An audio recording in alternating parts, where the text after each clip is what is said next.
Audio perfect.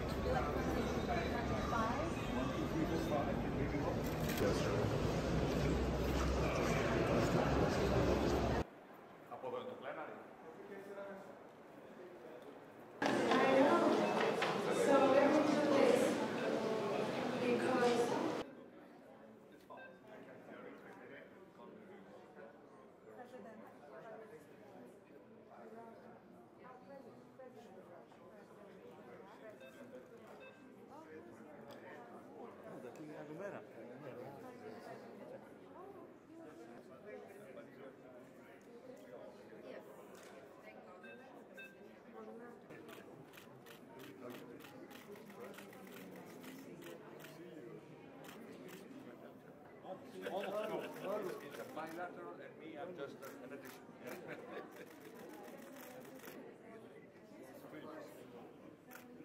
Thank you very much, President Sisi, President Anastasiadis, dear friends. It's a real pleasure.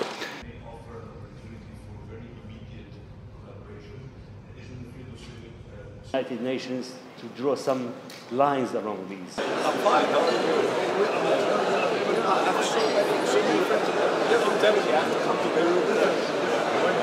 I will.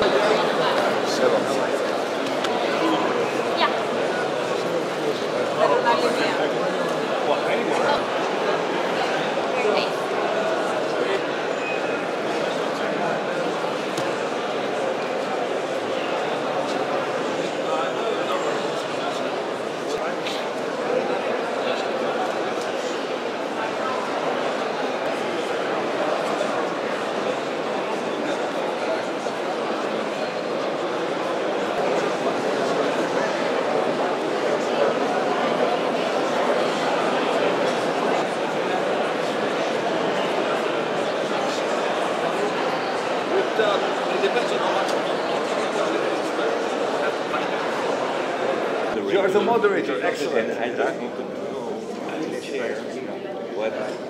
I think the moderator referred to the importance, the critical importance of the topic we're discussing today. We all know that the climate crisis is at the same time a water crisis. Water scarcity directly affects 2 billion people today.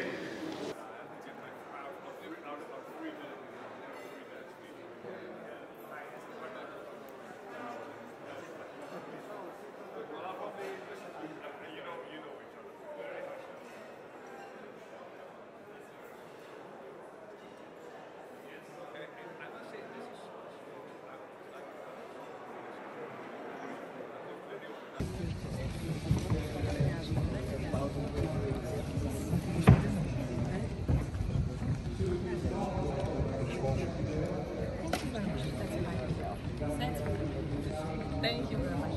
Thanks for taking a picture. You're leaving together. Go. Okay,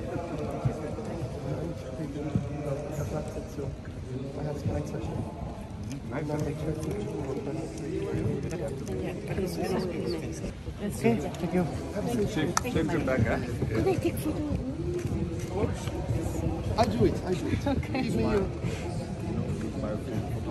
I'm the official. Where do you come from? Okay, that's okay.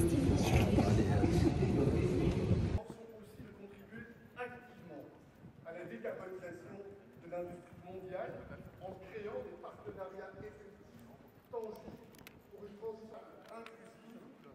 Nous voulons réussir. Hier, le président Guterres, avec des mots tranchants, a très bien résumé le choix qui s'offre à nous.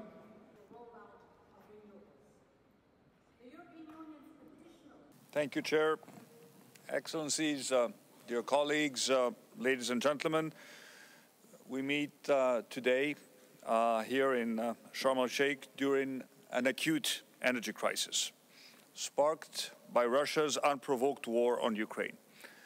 And today I want to speak to you as a radical realist. Radical because I deeply believe in the energy transition. It is imperative, it is unavoidable. The energy transition is not just about mitigating risk. It's an opportunity. It is also a strategic necessity.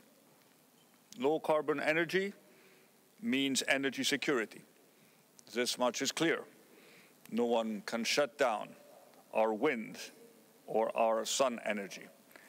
But this energy transition will also allow us to reconceptualize Greece's economic model.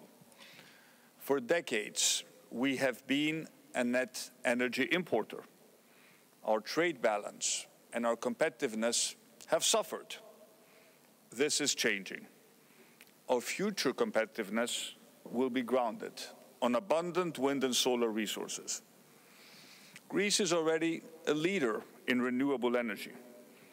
Almost half of our electricity today comes from wind, solar, and water. We have more than 10 gigawatts of installed solar and wind power, and we rank in the top 10 countries of the world in terms of the penetration of wind and solar. Just a month ago, we reached a major milestone when for 5 hours on a sunny and windy day in October, solar and wind met 100% of our electricity needs. Meanwhile, our coal consumption has fallen by almost 80% in less than 10 years. The energy we consume today emits 30% less CO2 than it did in 2005. And we're just getting started. We have just voted our first ever climate law, committing to carbon neutrality by 2050. We want to double our renewable capacity by the end of the decade. We want to be a net electricity exporter to the rest of Europe. We want to help carry energy and hydrogen from North Africa and the Middle East to Europe. We're discussing with Egypt about building a 3-gigawatt cable to bring cheap solar electricity from North Africa to Europe. We intend to be at the center of a new corridor that will redraw the map of energy in Europe. But at the same time, we must also manage today's crisis. Without energy security, there is no energy transition. Like many other countries, we need to briefly increase our lignite production.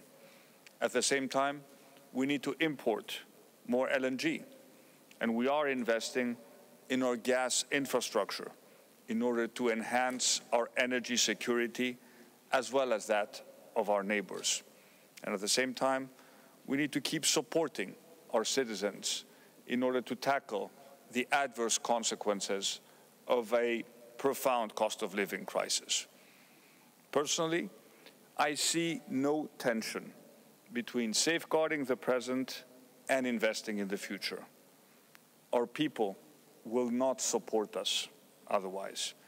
That is why I believe that we need radicalism as well as realism. I believe this is the only way forward, and this is my message to you today. Thank you very much.